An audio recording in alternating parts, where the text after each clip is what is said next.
ትሁቴ በመጨረሻ ተመስገን በተኮሰው ጥይት ለሱ መስዋዕትነት እከፍላለሁኝ ብላ ስትል ሂዳ ድፍች ብላ እንደ ሻማ ቀለጠች። ተመስገን ከሚባለው በላይ ራሱን መቆጣጠር አቃተውና አባባን እመነኝ አባዬ፣ ሁሉም ነገር ጊዜውና ሰዓቱ ሲያልፍ አንተም ከምታስበው በላይ ሚስትህን ታገኛለህ። እኛም እሷን ሳንይዝ ከዚህ ቦታ በፍጹም ልንሄድ አንችልም ብሎ ተናገረው። ናቲ እንግዲህ ሰተት ብሎ እድልን እያናገራትና በፍጹም ያ ተመስገን የሚባል ሰውዬ ሲመጣ ከሽማግሌው ጋር ማዘር ያሉበትን ቦታ ላይ እንድታሳያቸው አልፈቅድልሽም አላት። እሷም ተናደደች እና እያስመሰለች ችግር የለውም፣ ነገ ከዚህ ጸበል ላይ በፍጹም ልንወጣ አንችልም፣ ስለዚህ እባክህ በተቻለ አቅምህ ለነገ ተውንና ከተነገ ወዲያ ወደ ቤታችን እንሄዳለን ብላ አታለለችው። ለተመስገን ግን ወደ ቤታቸው እንደሚሄዱ ከነገረች በኋላ አባባም በስራ ምክንያት አማሃኙና ተመስገንና አባባ ካሉበት ቦታ ላይ ተነስተው ሚስቱ ወዳለችበት ቤት ሄዱ። አባባም ደግሞ ከተመስገን ጋር አብሮ እየተንከራተተና እያለቀሰ ቤት ተደረሱ በኋላ በራፉን ቆረቆሩና ሰተት ብለው ሲገቡ ከሚባለው በላይ አባባ በድንጋጤና በንደት ሆኖ እባክሽ እኔ ልለምንሽ፣ የተፈጠረው ነገር ሁሉ ይፈጠር፣ በምንም አይነት ሁኔታ አንቺ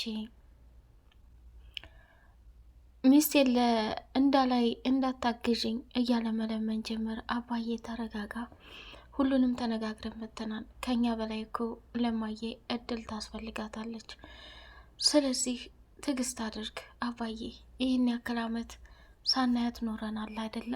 ነገ አይነህ ይበራልሃል የተባለው ሰውዬ ዛሬ በምን አድሬ እንዳለው ነገሩን አታደርገው። ስለዚህ ሰተት ብለን መሄድ አለብን።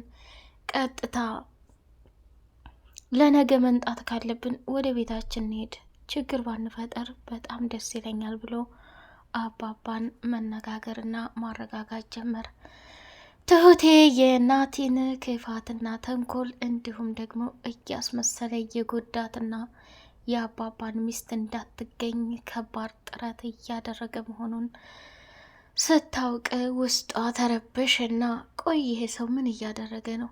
ይህን ያክል ርቀት ሊበድለኝና ሊያስከፋኝ የቻለው ለምንድን ነው? እያለች ራሷን መቆጣጠር አቅቷት ድርቅ ብላ ስትቀር እሱም ደግሞ ከአባባ ቤት የአባባን ሚስት የድሮዋን የአንገቷን ጌጥ እየፈለገ ይገኛል። ትሁትን ሲያታልላትና ሲያጭበረብራት ምንድን ነው ያለው? ትሁቴ ባለፈው እዚህ ላንቺ ስጡ አስቀምጬ ነበርና ማን እንደወሰደው አላውቅም ብሎ ሲላት፣ አይደል አንተ ነበርክ እንዴ ብላ ማታለልና መገረም ጀመረች። እጅግ በጣም በሚያሳዝን ሁኔታ የናቴን ቅሌትና ውርደት ትሁት አይን ባይን እያየች ትገኛለች። እሷም ራሷን መቆጣጠር አቅቷት የምታደርገው ነገር በሙሉ ግራ ቢያጋባትም የመጨረሻዋ ውሳኔ በጣም ያሳዝናል። ሰላም ውድ የተከበራችሁ የተወደዳችሁ የደሴው አርግብ ቤተሰቦች፣ እጅግ በጣም ተወዳጁና በጉጉት ስንጠብቅ የነበረው የትሁቴ ድራማ እንደቀጠለ ይገኛል። ቻናሉን ላይክ፣ ሰብስክራይብ እያደረጋችሁ ለምታበረታቱኝ በጣም አመሰግናለሁ። ትሁቴ ከሚባለው በላይ ራሷን መቆጣጠር አቅቷት ፍጥጥ ብላ ቀረች። ፍጥጥ ያደረጋት ነገር ምንድን ነው? እጅጉን በጣም የናቲ መቀየርና የናቲ ሁኔታ ግራ አጋባት። አባባም ትሁት አንቺ ለክብርሽ ካልተጨነቅሽና ካልፈራሽ የራስሽ ጉዳይ፣ ቤቴ ግን ማንም እየመጣ እንዲጫወትበትና ማንም እየመጣ እንደፈለገ እንዲሆን አልፈቅድም ብሎ አላት። አባዬ ቆይ አሁንስ ለናቲ ያለ ጥላቻ ፊት ለፊት እየተጋለጠ ይገኛል። ይሄ ነገር እኮ ከባድ ነው፣ ለምን እንዴት አደርጋለህ ብላለችው። አይ እንግዲህ እውነታውን ተናግሬያለሁ፣ ማዳመጥና ለማዳመጥ ያንቺ ፈንታ ነው ብሎ ተናገረ። እጅግ በጣም በሚገርም ሁኔታ አባባ የተቀየረበትና የተለወጠበት ምክንያት ከሚያሳዝነውና ከሚገርመው በላይ ትሁት እንግዲህ ያደረገችውን ነገር አምኖ መቀበል ሲያቅተው ይህን ነገር ወስኗል ማለት ነው። ናቲንም በጭራሽ እየወደደውም ሆነ እያከበረው እንዲሁም ደግሞ ፊት ለፊት ከሱ ጋር ነገሮችን መጋፈጥም በፍጹም አልፈለገም። ተመስገንም እንግዲህ አባባ እንደሚፈልገው ነገሮችን እያሟላለትና ሚስቱን ለማግኘት ደፋ ቀና እያሉ ብዙ ነገሮችን እያደረጉ ይገኛሉ። ትሁቴም እጅጉን በጣም ተበሳጭታና አዝና ስለነበር እዚህ እኮ የአንገት ሀብል ባለፈው ስጦታ ገዝቼ አስቀምጬ ነበር፣ ስለዚህ እሱን ፈልጌ ነው ብሎ ሲላት እሺ ችግር የለውም ሁሉንም ነገር እንደሚሆን እናደርገዋለን፣ ስለዚህ መጨናነቅ አያስፈልግም ብሎ ነው ያለው ማለት ነው። ትሁትን እያስመሰለ የጎዳት መስሎት፣ አሁን ግን ትሁት እውነት ዛሬ ሁኔታ ልክ አይደለም፣ አስር ጊዜ ወደ ቤት መመላለስ እንዲሁም ደግሞ ደስ የማይልና ልክ ያልሆኑ ነገሮች እያየሁ ነው። ይሄ ደግሞ ለእኔ ከባድና አደገኛ ጥርጣሬ አድርሶብኛል። ናቲ እውነት አባዬ እንደሚለው ከሆነ እመነኝ፣ እኔ ትሁት ምን ለማድረግ እንደምፈልግ የምታውቅ አይመስለኝም መሰለኝ። እያንዳንዱ ዋጋህን አስከፍልሃለሁኝ የሚል ከባድ ነገር ፈጸመበት ማለት ነው። ተመስገንም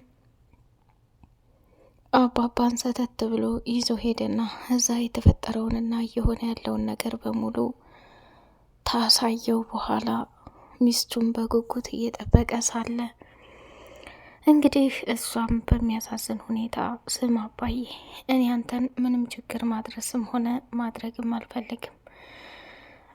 አባዬ አሁን አንተ ከምትፈልገውና ከምታስበው በላይ ሚስትህን አገኝተህ በደስታ መኖር ነው አይደለ? ስለዚህ ባክ በተቻለ አቅምህ ምንም ነገር አታድርግ። እያንዳንዱ ለተፈጠሩትና ለሆኑት ነገሮች በሙሉ ከአቅሜ በላይ ሆነዋል። እነዛን እንዴት ብዬ ነው ማሳለፍ የምችለው ብሎ ነው እየተናገረ ያለው ማለት ነው። ተመስገን ለአባባ የከፈለው ውለታ ከባድ ነው። ትሁት ግን አሁን ላይ ተመስገንን እየወደደችውና እያፈቀረችው መጣች። እሱም ታዲያ በሚገርምና በሚደንቅ ሁኔታ ስሚ፣ በደህናው ቀን አባብዬሻለሁ። አሁን ግን አንቺ ባልሽ መንገድ ሳይሆን የሚሄደው የራሴን መንገድ መከተል አለብኝ። ይቅርታ፣ ከአሁን በኋላ በመንገዴ ላይ ዘወር እንድትይብኝና እንድትመጭብኝ አልፈልግም ሲላት፣ እሷም ደነገጠችና እንዴት እንደዚህ ትላለህ? ምንም ቢፈጠር ምንም እኔ እኮ ትሁቴ ነኝ አለችው ማለት ነው። እና ታዲያ ትሁት ይሆንሽ እንደወሳ ምን ነው እናቴ ጋር ፍቅራቸው አበቃላቸው እንዴ? እኔ እኮ በተደጋጋሚ እንዳይጎዳሽ ከሚጎዳሽ ሰውና ጥሩ ካልሆነ ሰው ልከላከልልሽ መስዋዕት እየከፈልኩ ነበር። አንቺ ግን ይሄ ሁሉ ድካም በፍጹም አይታይሽም፣ ታሳፍሪያለሽ ብሎ ሲላት እሷም ደነገጠችና አረ ይሄማ መሆን የለበትም። ለምን ቢባል እኔ ከምታስበውና ከምትለው በላይ ለአንተ ዋጋና መስዋዕት እየከፈልኩ እንዴት በቀላል ትተወኛለህ የሚል ስሜት አድሮባታል። ቡናውን አፈላልታ አባባም ለስራ እንደሚቸኩልና ወደ ስራ እንደሚሄድ ሲነግራት፣ ተመስገንም አባዬ በቃ ቡናውን ማታ አብረን እንጠጣለን፣ አሁን መሄድ አለብን።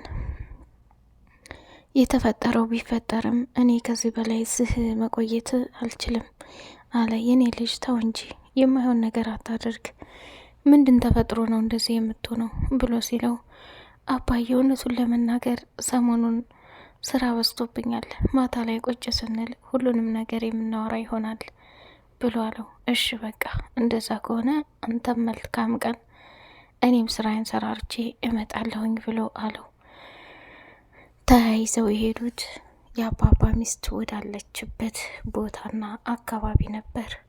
እዛም ሲሄዱ ደግሞ ያዩት ነገር በጣም ቢከብድም ሲጠብቁ መጨረሻ ላይ ወደ ቤት እንደሄደች ሲሰሙ ወደ ቤት ቀጥ ብለው ሄዱ። አባዬ እስከ ዛሬ ድረስ ሁሉንም ችለ ተቀምጠሃል፣ አሁን ላይ ደግሞ መታገዝ አለብህ። ምንም ቢፈጠር ምንም አንተ ልክ ነህ። በጉጉት እየጠበቃት እንደሆነ ይገባኛል። ግን እኮ ሁሉንም ነገር እየጨረስን ነው። ባለቀ ጊዜ ይሄ ነገር ውስጥ ላይ እንዲመላለስብህ አልፈልግም ብሎ አለው። አይ ልጄ በህይወት አለች ብላችሁ መከራዬን አበላችሁኝ። እኔም በጉጉት እየጠበኳት እንደው መቅረት ያሳዝነኛል ብሎ አለው። እንደው አቀረም አባዬ ብሎ ናቲ እንግዲህ ወደ እናቱ ጋር ደውልና እማዬ ሁሉም ነገር እንደምንፈልገው እየሄደልን ነው፣ ምንም አትጨነቂ፣ እኔ ልጅሽ ሁሉንም ነገር አስተካክለዋለሁኝ አላት። እሷም ደግሞ ተው ናቲ፣ አንዳንድ ነገሮች እንዳይበላሽ ጥንቃቄ አድርግ። አረ ብታይ ይህ ሽማግሌ ሰውዬ እድሜ ልኩን ቢፈልጋትም እድሜ ልኩን መስዋዕትነት ቢያደርግም በፍጹም ሊያገኛት ወደማይችል ቦታ ነው ቀብሬ ያስቀመጥኳት። አታስቢ፣ ከኛ የሚያመልጥ ነገር የለም አላት። እሺ እንደዛ ከሆነ ሁሉንም በተስፋ የማየው ይሆናል። አሁን ላይ ግን ከምልህ በላይ ውስጤ እየደማና ውስጤ እየከፋው ነው ብላለች። እናቴ አንቺን ያበሳጨሽ ሁሉ የእጁን ማግኘት አለበት። ያ ካልሆነ ግን እመኒኝ መቼም ቢሆን መቼ እኔ ማንንም ይቅር አልልም ብላ ነው እንግዲህ እጅግ በጣም በሚገርም ሁኔታ ራሷን መቆጣጠር አቅቷት እንትን ያለችው ማለት ነው። እንግዲህ እድልም ደግሞ ተመስገንን ይሄ አውሬና መጥፎ ሰውዬ በስልክ ሲደውልላት አዳመጡ። አባዬ የደወለላት እሱ ነው። አሁንም ቢሆን ወደዚህ እየመጣ ስለሆነ አንተ ወደ ከተማ መመለስ አለብህ። እኔ ደግሞ ያሉትን ነገሮች በሙሉ አጣርቼ የምትመጣ ይሆናል። ግድ የለም የዚህን የልጅ መጨረሻ እንየው። እኛ የተፈጠረው ነገር ቢፈጠር አንተና እኔ ሁሉም ነገር ስለምናውቅ ይህን ያክል የሚያጨናንቅህና ይህን ያክል ራስህን ሌላ ችግር የሚያስገባህ ነገር የለም። እባክህ ተረጋጋ። ስለዚህ ሁሉም ነገር በጊዜውና በሰዓቱ ልክና ትክክል ይሆናል። የዛኔ ከምታስበውና ከምትለው በላይ ደስተኛ ሆነህ ሁሉንም ታልፈዋለህ ብላ አለችው። እሱም በጣም ደስተኛ ነኝ፣ አመሰግናለሁ የኔ ልጅ፣ አንቺ በመኖርሽ ነው እሷን ለማግኘት የበቃሁት። ስለዚህ በዚሁ ይብቃ የሚባል ነገር አይደለም። አንቺ ማለት ከምታስቢውና ከምትዩ በላይ ለሚስቴ ታስፈልጊያታለሽ ብሎ ነው የተናገረው ማለት ነው። ይህን ነገር እንግዲህ አምኖ መቀበል ቢያቅተው መጨረሻ ላይ አባባ ተመስገን ከሚለው ውጭ ምንም ነገር ማድረግ አልፈለገም። የአባባ መጨረሻ የህይወት እጣ ፈንታ ይሄ በመሆኑ ልብ ቢሰብርም አደገኛውና አንበሳው አባባ ግን ውጤቱን እጅግ እንደሚያሳምረውና በተስፋ ከሚስቱ ጋር ተገናኝቶ እንደሚኖር ግልጽ ነው ማለት ነው። ሌላው ተመስገንም እድል ጋር ተፈቃቅረው በፍቅር እንደሚኖሩ ግልጽ ነው። ትሁትና ናቴ ደግሞ ተለያይተው እድሜ ልካቸውን ሲሰቃዩና እድሜ ልካቸውን መከራ ሲበሉ የሚታይ ይሆናል። ትሁትም የአባባ ምክር ዛሬ ላይ እንደሚያስፈልጋትና ልክ እንደሆነ የምትረዳበት ቀን ይመጣል። ቻናሉን ላይክ፣ ሰብስክራይብ እያደረጋችሁ አበረታቱኝ። በቀጣይ ፓርት እስከምንገናኝ አሰላሙ አሌይኩም ወራህመቱላሂ ወበረካቱሁ።